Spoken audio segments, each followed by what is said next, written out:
আসসালামু আলাইকুম, welcome to another blog. আজকে আমি কাশ্মীরি ভরাট সেলাই দেখাচ্ছি। এই সেলাইটা অত্যন্ত সহজ, শাটিন সেলাইয়ের মতো। তবে এখানে একটা সেলাইয়ের ভিতর দিয়ে আরেকটা সেলাই দিতে হয়।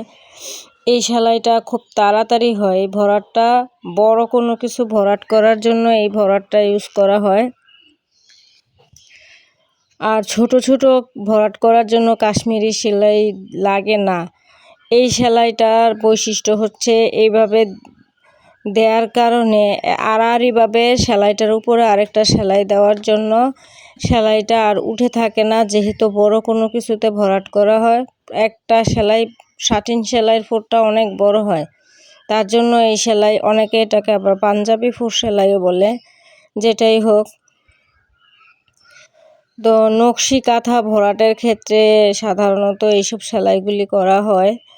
এছাড়াও ছোট ভরাট, পাঞ্জাবি ভরাটের জন্য অনেকে পাঞ্জাবিতে নকশি কাঁথার স্টাইলে কাজ করার জন্য এই সেলাইগুলি থাকে। অনেক কিছুতেই ইউজ করা যায়। খুব দ্রুত একটা সেলাই হয় এটা, আর ফিনিশিংটাও চমৎকার আসে। যারা ভরাট কাজ করতে পছন্দ করেন তারা এই সেলাইটা করতে পারেন।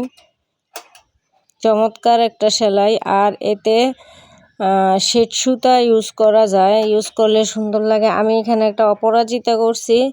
এটা দিয়ে আমি একটা কানের দুলের সেট করব। গলাটা আমার অলরেডি করা আছে, আমি যখন করব নিশ্চয়ই আপনাদেরকে দেখাবো। আর একটা কথা বলে নিচ্ছি, আমার চ্যানেলটা নতুন, অবশ্যই সাবস্ক্রাইব করবেন। আর নতুন নতুন কাজ আপনারাও শিখবেন। এগুলি শুধু ব্যবসায় কাজে যে করা লাগে তা না। ঘরে ছোট মেয়ে বাবু থাকলে আপনারা তাদেরকে এই সুন্দর সুন্দর কাজগুলি, হেয়ার ব্যান্ড, চুড়ি, এগুলি করে আপনারা পরাতে পারেন, সুন্দর লাগবে। আর এর জন্যই আমি মূলত এই কাজগুলি দেখাচ্ছি। গহনার ফিনিশিং কিভাবে আনতে হয়, কিভাবে সুন্দর করে কাজ করতে হয়, হাতের কাছের জিনিস দিয়ে আপনি কিভাবে সহজেই গয়না করতে পারেন। যে কোনো অকেশনে অথবা গায়ে হলুদে রিবনের কিছু কাজও দেখানোর চেষ্টা করব। গয়না নিয়ে টোটাল একটা সিরিজ করব। আপনারা যদি দেখতে চান তাহলে কমেন্টস করে জানাবেন যে গয়নার কাজ আপনারা শিখতে চান কিনা। ফেলে দেওয়া এক টুকরা কাপড় দিয়ে কিছু কুড়ি পুঁতি দিয়ে, আর আবার ঘরে রাখা সুতা দিয়ে, টার্সেল দিয়ে অনেক সুন্দর করে গয়না তৈরি করা যায়।